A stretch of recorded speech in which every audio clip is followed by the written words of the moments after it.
How do you achieve the best out of a valuer so you actually get the best valuation, which means you get the best financing? So here's one way that you can do this. So when your valuer is actually going in, one of the great ways of actually you working with them is for you not to actually be present. Have your letting agent go in there, or have a third party, someone, a friend of a friend or a colleague, somebody else going in there. Because if you go in there yourself, what you'll find is they'll start asking you questions directly. But when you've got a third party, they tend to ask less questions.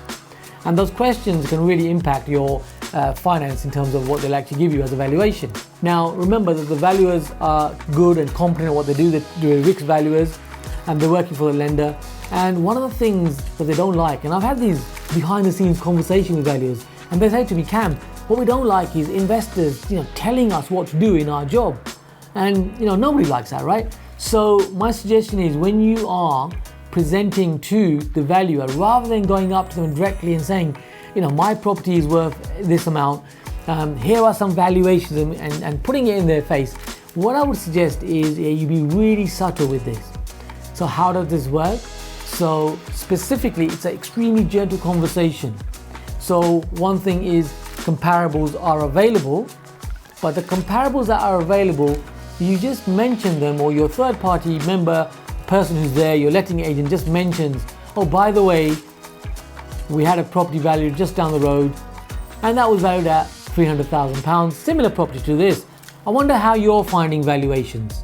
So it becomes like a gentle conversation where you've mentioned the figure, but you haven't dictated it to them. Hope I'm making sense of it for you.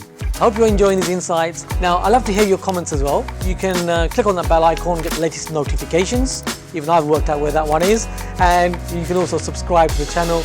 I'm doing a number of videos like this, informative, to help you to move forward in your property journey. So that's an easy way in with valuers.